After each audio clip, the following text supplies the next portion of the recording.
Hey guys, welcome back to the Don't Sell Squad podcast, episode 61, Train to be Hard to Kill. So in this episode, I'll go through my personal training philosophy and how it can help you thrive in your performance goals and life.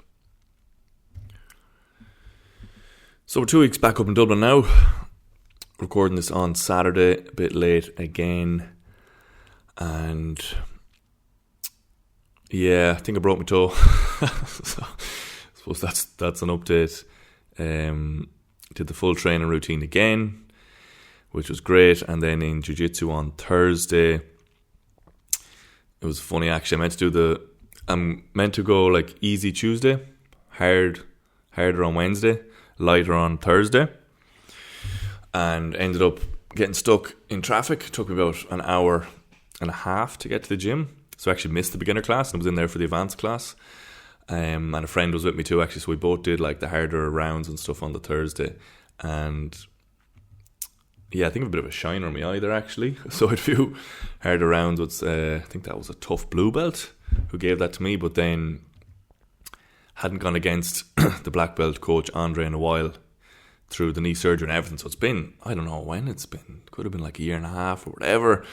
And then, I was like, right, I need to pull it up to him here as best I can. Obviously, I got humbled, and whatever happened, once the adrenaline wore off after, I was like limping back to the change room. I was like, oh shit, I've never hurt my toes before. It was like, I think I broke my toe. And yeah, it's a big fat toe. It's black and blue. You'll have seen the pictures on Instagram. So yeah, there you go. Look, these things happen when you're training hard. But even if it's sprained or broken, it doesn't really matter. It's like 2 to 6 weeks recovery and you can't really do anything for it anyway. So if you can't do what you want, do what you can, like I'm always preaching. I was going to do cardio yesterday. I couldn't do that obviously because I'm limping around on the foot, and I'm going to do upper body today and another upper body session then on Monday. So I'm going to skip the legs and split my upper body into 2 different sections, upper push, upper pull, and keep training around it. And then for jiu-jitsu next week, I'll just do the drills. Could be doing the drills for a few weeks. We'll see how bad the toe is. But for today, train to be hard to kill. So I talked about this on the stories last week. And, maybe once a month I'm bringing it up. This is my training philosophy. And I think you have to be a bit older and a bit wiser to be thinking deeper on why you actually train. Like when you're younger, you're playing sports, you're just doing it for fun, or yeah, you're skinny, like, geez, I wouldn't mind getting a bit bigger, getting a bit stronger, and you go to the gym, and it's all kind of surface level stuff, which is normal. But as you get older, things can start to change, and the things that motivated you before won't be enough. And you might look, if you're interested in things like psychology and philosophy like I am, you'll be starting to think deeper in all areas of your life. Like, why am I hanging out with these people? Why am I training like that? Why am I in this job? Why am I doing this? You start thinking of the deeper whys behind everything. And when I thought about my own training, this would have been years ago when I started taking it seriously, probably 5 or 6 years ago. This is what I landed on, training to be hard to kill. Now, I heard that phrase somewhere else, but it's what I thought too, so I'm using that kind of tagline. But basically what I mean by that is I love things like, I got into the mobility, I love things like strength training, like cardio, martial arts, all of this. But when I really think about it, to me, personally, they're all futile by themselves. They only actually mean something to me when they're combined together, and I become a very capable person who is hard to kill. Like, I'll give you an example there. And it's kind of how my journey started. Because of the chronic pains and injuries, I was forced to do mobility for a year, and I did nothing else, and I just did the pure mobility for a year to go from the tin man all the way up to the front splits. People's journeys won't really be like this. Mine is very compartmentalized, where I'm like, this is a big issue, get rid of everything else, laser focus on this, learn as much as I can, get the best coaches, get amazing results in this. And that's what I did for mobility, and then that switched to strength, etc. So it's been very compartmentalized, which I understand that won't happen for a lot of people. But why I'm saying that is I've been the guy who has amazing mobility, but he's not strong. But he doesn't have great cardio, for example. So I've been in those kind of pockets where, maybe great mobility, everything else is suffering a bit, maybe great strength, other things are suffering. And yeah, it's just, look, I'll just put in the kind of harsher examples, like from the self-defense point of view. Like, if I have a family in 5 years' time and we're just walking down the street and someone robs my future wife's handbag and runs away, and then I'm benching 1.5 times my body weight, I'm squatting 2 times my body weight, etc. And then I can't even chase him down the street because my lungs are burning because I don't do any cardio. You know, like it's just, I just started thinking deeper on these things. Like, why am I actually training? Like, what is the most important thing here? And that could be a situation with a friend either. These situations have happened too, which is why I talk about this. Like, I've studied on the streets for loved ones, for strangers, about 8 to 10 times. So, like, I've had experience with these things, and like in those moments, again, most people won't have these moments, but I've been in those moments, and I won't talk in depth like I did on Instagram, but in one instance, I had to use everything. I had to use my mobility, I had to use my strength, I had to use my cardio, I had to use my martial arts. I had to use it all to be successful in the situation that I was faced, where someone attacked my brother, basically. But I'm not going to go into it now. So, yeah, it really just showed me how it like in life, it only really matters when it's all together. And like, I'm big on evolutionary biology and all this sort of stuff. And that's how it would have been before. Like, if you think in the hunter-gatherer days, someone couldn't just be like strong or be the mobility guy or whatever.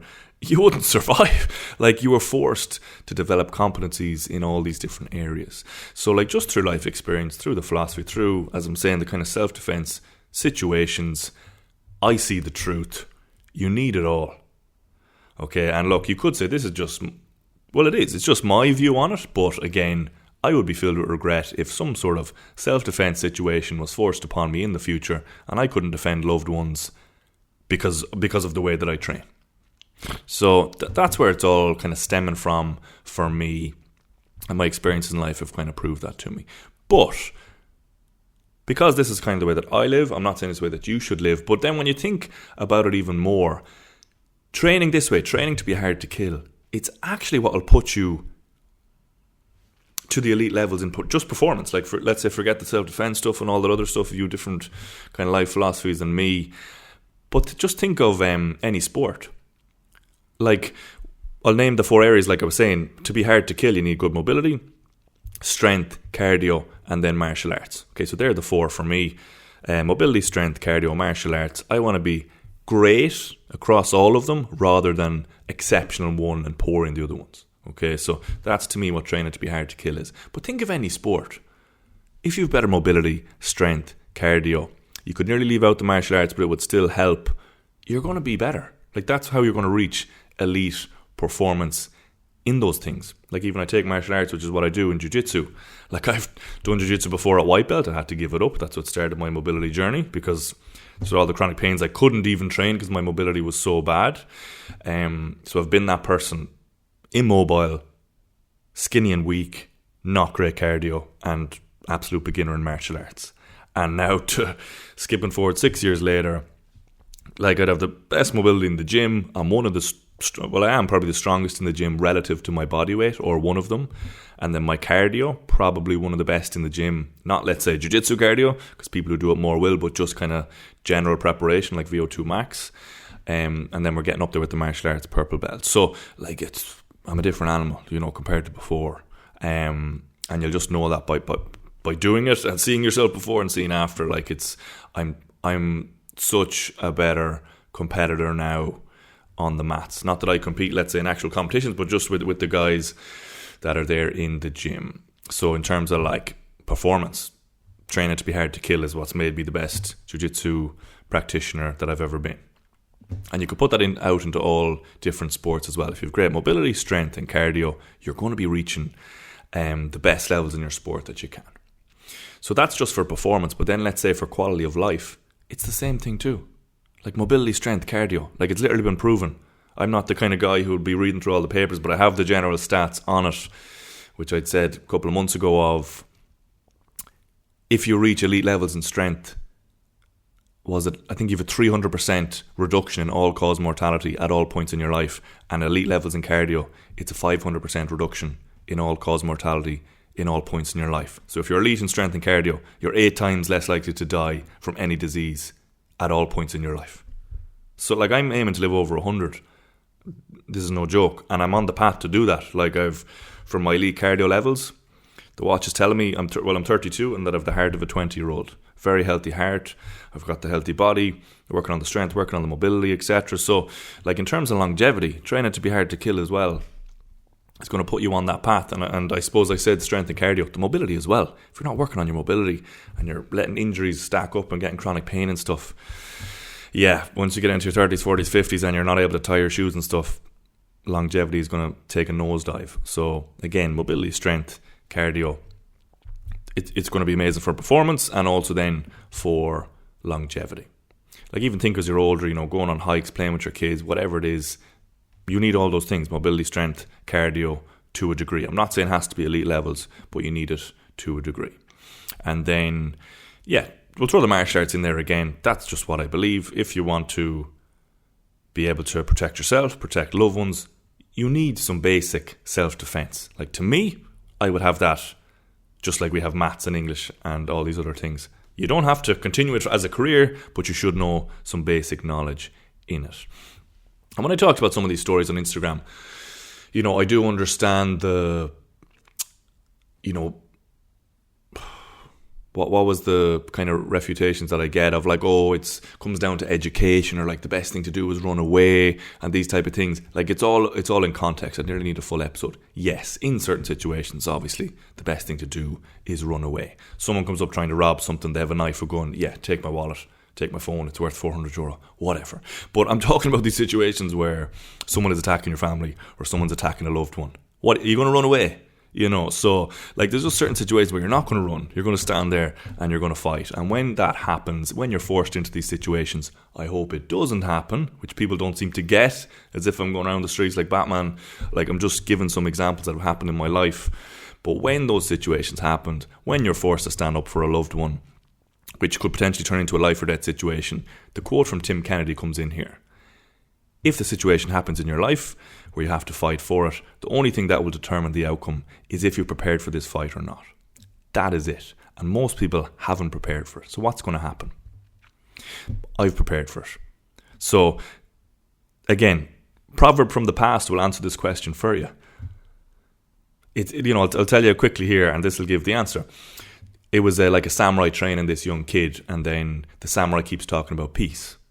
And that's all he's talking about is peace, but yet he's teaching this guy martial arts. And then he's asking, the sensei of like, I don't really understand, like, all you talk about is peace, but yet all you're teaching me is violence. And then the line there, the samurai says to him, it's better to be a warrior in a garden than a gardener in a war. And that is it. So it's better to be proactive and not have to use it than you're forced to be reactive and now you're not prepared. So that's exactly the stance that I have on it. It's the same as I do with mobility. That's what I'm preaching to people. Get your physical freedom, do your little daily routines, brush the joints for 2 minutes a day, just like you do with your teeth. It's just being proactive. It's the exact same thing. I'm just teaching people to be proactive in ways that'll help you. Like with the mobility, yeah, do the mobility. Maybe you'll never get injured. Maybe you're the person that was fine anyway. Cool. You brush your teeth every day, like you're brushing your joints, you're keeping the body healthy in a proactive way, fine. Same with the martial arts. Train in martial arts, get to a certain level. Hopefully you never have to use it, but now you're prepared, and it's going to teach you lots of other good things anyway. The self-defense, the confidence, all these other things that come with it. Yeah, so I think that's probably covered most of it in terms of the philosophy. I'll drop down into those 4 points and just explain them in a small bit more detail and give you a bit of direction with them. Obviously you can DM me if you have any questions, but let's say the mobility, strength, cardio and martial arts, like how I think of them. Mobility, it's basically range of motion. Okay, so the range of motion that you have in your body, and that depends on the goal. So as you'll see here, if you're kind of like, okay, yeah, I get what Mark's on about, I'm into that, I want to train to be hard to kill, where do I start? It's those 4 things. You look at your mobility, you look at your strength, you look at your cardio, and you look at your martial arts. And it all depends on your goal. So for example, mobility. Okay, mobility is range of motion. Maybe you're just a person that goes about their normal life. You just need some basic mobility. If you're someone who does some sport that requires a lot of range of motion, maybe let's say on the martial arts one, you're like, oh, I might try jiu-jitsu like Mark. You need a decent bit of mobility there. Okay, so like it really depends what it is that you want to do in your life. And it's the same with the next one with strength. Strength is your ability to produce and absorb force. Again, that depends on the goal. Do you want to go up to kind of powerlifting levels, or do you just want to be strong enough to lift things around the house? Same with cardio. The cardio is your ability to produce energy. So again, if it's running marathons, if it's just going for hikes with the family, if it's just being fit enough in case you had to run for 5 kilometers in a certain situation, there you go, you pick it. And same with the martial arts, ability to defend yourself and others. And again, there's lots of them. Like, I'm a big advocate of jiu-jitsu. I love it. I think it's amazing. I've been teaching a bit of it as well, but I've done things like kickboxing, done some Muay Thai, like any of them. You know, you could do any of them, but obviously my preferred one is jiu-jitsu. But look, you can try and make up your own mind on it. So there we go. And what else? Actually, one of my friends, I got my friend into jiu-jitsu, so I'm doing jiu-jitsu, 6 years or something like that. And yeah, it only took me 6 years to get a friend to come to class. And he came to, I think he did his 3rd class there on Thursday with me. He's on the fence. I think he's going to join. But look, that's it. I'm like, that's what I say to people. Do 3 jiu-jitsu classes and that's it. If you do them and you don't like it, you don't want to do it again, I'll never talk about it again. Like, that's literally what I say. But I'm like, look, come do the 3 of them. That's the only way you'll know. You won't know by reading or listening to me or whatever. Just go and do them. And yeah, he liked it, and he's actually, yeah. So we'll see. Again, there's no pressure from me. If he wants to join, which I think he is, he'll go for the first month and see from there. But yeah, it was funny because we both meant to do that beginner class on Thursday, but because I was late, he was late too with the traffic. There was some crash. We were doing the advanced class, and I suppose, you know, mine, I got the bit of a shiner. I think I broke my toe, but he had to go. Not had to, but he, like, instead of maybe doing 2 rounds in the beginner class, he did, I think, 6 rounds altogether. Which, you know, he was dying cardio wise, and the guys are very nice and just, you know, pushing him a bit, but obviously going easy on him because he's just beginner. But yeah, he got a proper workout from jiu-jitsu, and it's just different to anything else. Just another person on you, like it. So yeah, no, it was great. It was a great experience, and he did very well. Like, didn't give up on it and kept pushing with it. But I will just say at the end as well, like, I think this and my toe and stuff, like, because he was asking me too, like, oh, is jiu-jitsu, will you get lots of injuries and stuff? And like, I think it's nearly the same as other sports. Like, look, it you know, there's so many things that it depends on. Are you being smart about it? Are you going in there trying to kill people? You know, can you leave the ego at the door and just mainly learn techniques and stuff? Like, these things are a self-imposed thing. Like, I'm going against the black belt coach. I'm trying to put it up to him. We're going very hard and stuff. That's my decision, you know, and I just caught my toe in the mat or something. So, like, if you're going in as a beginner, these things aren't going to happen. You know, you go in, you're just learning, taking it easy. So I know I kind of joke about those things, but again, the injury rates are probably similar to Gaelic, to soccer, to whatever. You know, these people doing the ACLs and all this and other things. So, like, you know, I wouldn't think, oh, I'm not going to do jiu-jitsu because, oh, look, Mark has some, you know, gets injured. I've had such a history of injuries and chronic pain and stuff that doesn't help me here, you know, with the knee issues from soccer and all these things. So don't use me as the kind of case study there. You know my story at this stage with all the chronic pain and injuries. So yeah, look, if you're interested in doing it, I'd say go for it. And if you want to DM me, I can get you the free trial class in Brazier, and I can meet you as well. I can do the first class with you, like, be your partner in it for the techniques and stuff. If you're a bit shy, I get that too. Had the social anxiety for a long time in my life. So yeah, that's it. Train to be hard to kill, my training philosophy. To finish up then, the 2 ways to work with me then. So we have the Physical Freedom Program. Okay, so we've got the membership option, which I started this year. That's the self-guided one, and the group call. And then we've the one-to-one coaching, obviously, which is the unlimited access. And basically, like, I train people to be hard to kill in that. The Physical Freedom Program, it starts with the mobility. Same as the membership, same as one-to-one. So I start people with the mobility, education on the body, understanding how to look after your own body, because nobody has a clue, looking for all these fixes. But once they get over the chronic pain and injury, then I progress them onto strength and cardio, if they want. Like, if they just want the rehab and then they go off, that's fine. But a lot of clients, well, maybe like 50% of them continue on, and then I train them in strength and cardio. And then I get some of them even into martial arts as well. So as you see, I basically start people from just physical freedom, overcoming chronic pain injury, but I do bring a lot of clients through this, what I'm telling you here, being hard to kill, because as I said, best thing for the longevity, also for the sports performance, and then to be able to protect themselves and others in the future. So check those out. The links are there. You know, there's a cheaper way to get into it, or obviously if you want to go for the one-to-one, that's the better option. Anything else? And yeah, follow and rate the podcast. Look, if you like the stuff here, if you listen this long, Best way to support me, just subscribe. Is that the right word? Follow or subscribe on Spotify and rate it. It takes 2 clicks. And if you're watching on YouTube, you can do the same. Okay, so that's it. Don't settle, live true to yourself, and we'll talk to you next week.